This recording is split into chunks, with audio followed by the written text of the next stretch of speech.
Buku Harian Santa Faustina, catatan nomor 32. Pada waktu yang lain, aku mendengar kata-kata ini.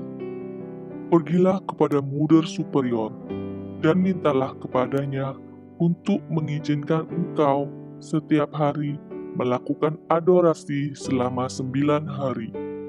Selama adorasi ini, cobalah menyatukan dirimu dalam doa dengan bundaku.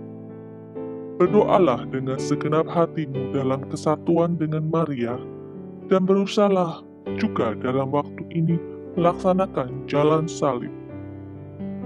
Aku mendapat izin meskipun tidak untuk 1 jam penuh, tetapi hanya selama waktu luang yang aku miliki sesudah aku melaksanakan tugas-tugasku. Catatan nomor 33. Novena itu harus kulaksanakan dengan wujud untuk tanah airku. Pada hari ke-7 novena itu, aku melihat Bunda Allah mengenakan pakaian yang cemerlang di antara surga dan bumi. Ia sedang berdoa dengan tangan terkatup di dada dan matanya menatap ke surga. Dari hatinya terpancar sinar yang berapi-api. Sebagian terpancar menuju ke surga, sedangkan sebagian yang lain menyelubungi negara kami. Catatan nomor 34. Ketika aku menceritakan hal ini dan sejumlah hal lain kepada bapak pengakuanku, ia berkata bahwa semua ini bisa jadi sungguh berasal dari Allah, tetapi dapat juga hanya sekadar ilusi. Karena begitu seringnya aku mengalami perubahan tugas, aku tidak mempunyai seorang bapak pengakuan yang tetap. Kecuali itu, aku memiliki kesulitan besar dalam menyampaikan hal-hal seperti itu. Aku berdoa dengan kusuk supaya Tuhan memberiku rahmat yang besar, yakni seorang pembimbing rohani. Tetapi doaku baru terjawab sesudah kaul kekalku ketika aku bertugas ke Vilnius. Imam itu adalah Pastor Soboko. Allah telah memperkenankan aku melihat dia dalam suatu penglihatan batin bahkan sebelum aku tiba di Vilnius. Catatan harian nomor 35. Oh, seandainya aku mempunyai seorang pembimbing rohani sejak awal, tentulah aku tidak menyia-nyiakan begitu banyak rahmat Allah. Seorang bapak pengakuan dapat sangat membantu jiwa, tetapi dapat juga sangat merusak. Oh, betapa seorang bapak pengakuan harus sungguh cermat dalam kaitan dengan karya rahmat Allah dalam jiwa orang yang mengaku dosa kepadanya. Hal ini sungguh amat penting. Melalui rahmat yang diberikan kepada suatu jiwa, orang dapat mengetahui tingkat keakraban jiwa itu dengan Allah. Catatan harian nomor 36. Pernah aku dipanggil menghadap pengadilan Allah. Aku berdiri seorang diri di hadapan Tuhan.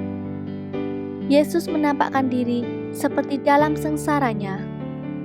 Sesaat kemudian, luka-lukanya menghilang, kecuali kelima luka, yakni luka pada kedua tangan, kedua kaki, dan pada lambungnya. Tiba-tiba, aku melihat keadaan jiwaku persis seperti yang dilihat oleh Allah. Dengan jelas aku dapat melihat semua yang tidak berkenan di hati Allah. Aku tidak tahu bahwa bahkan pelanggaran-pelanggaran yang paling kecil pun harus dipertanggungjawabkan. Suatu situasi yang luar biasa. Siapa yang dapat melukiskannya? Berdiri di hadapan Allah Tritunggal yang Maha Kudus. Yesus bertanya kepadaku, Siapa engkau? Aku menjawab, Tuhan, aku ini hamba-Mu. Engkau bersalah dan harus mendapat hukuman 1 hari dibakar di purgatorium. Aku ingin langsung menceburkan diri ke dalam nyala purgatorium.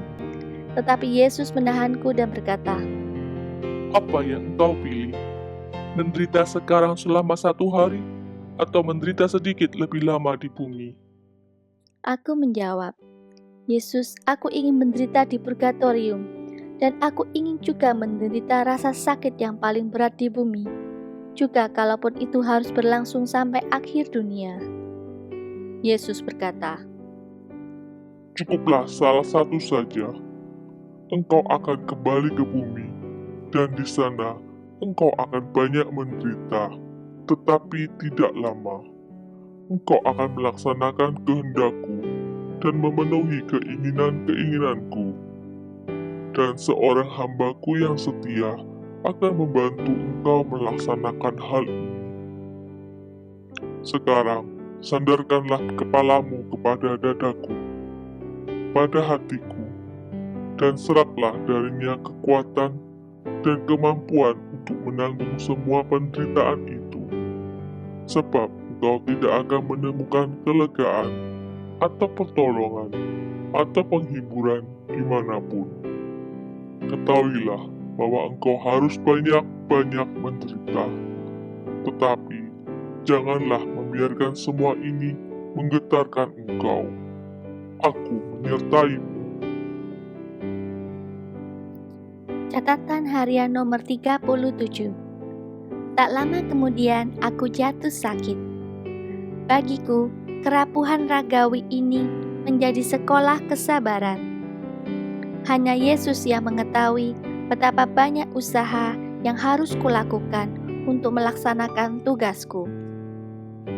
Catatan harian nomor 38. Untuk memurnikan suatu jiwa, Yesus menggunakan alat apapun yang Ia sukai. Jiwaku merasa ditinggalkan oleh semua makhluk. Seringkali maksud-maksud paling baikku disalah tafsirkan oleh para suster. Suatu bentuk penderitaan yang paling menyakitkan. Tetapi Allah mengizinkannya dan harus diterima. Sebab dengan cara ini manusia menjadi semakin menyerupai Yesus. Ada satu hal yang tidak dapat kupahami untuk waktu yang lama. Yesus memerintahkan aku memberitahukan segala sesuatu kepada para superiorku.